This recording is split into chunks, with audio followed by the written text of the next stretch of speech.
গাজায় গণহত্যার প্রতিবাদে বাংলাদেশে পালিত হলো মার্চ ফর গাজা। লাখো মুসল্লির গর্জন শুনল সারা বিশ্ব, পৌঁছে গেল ইসরায়েলের প্রথম সারির গণমাধ্যমগুলো ফলো করে প্রচার করেছে বাংলাদেশের এই কর্মসূচি এবং দেখিয়েছে বাংলাদেশের মানুষের যে আশা আকাঙ্ক্ষা, স্বাধীন ফিলিস্তিনের পক্ষে তাদের অবস্থান। এই মার্চ ফর গাজায় অংশগ্রহণ করেছে বাংলাদেশের প্রত্যেকটা দল, মত নির্বিশেষে সকল মানুষ।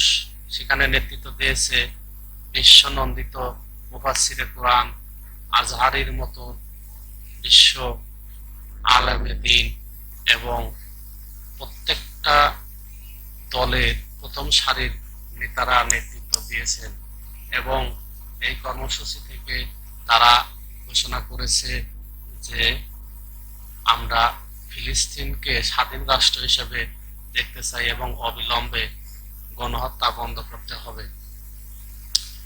সারা বিশ্বের অনেকগুলো চ্যানেল ফলো করে প্রচার করেছে এই কর্মসূচি এবং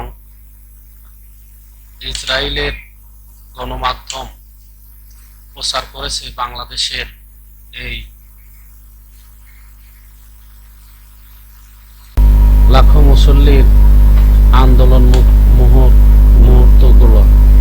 সারা বিশ্বের কাছে ফিলিস্তিনে এখন একটাই দাবি, ফিলিস্তিন স্বাধীন রাষ্ট্র হিসেবে স্বীকৃতি দিতে হবে এবং এখানে মানবিক সহায়তা পৌঁছানোর জন্য বিশ্ববাসীর কাছে আহ্বান জানানো হয়েছে।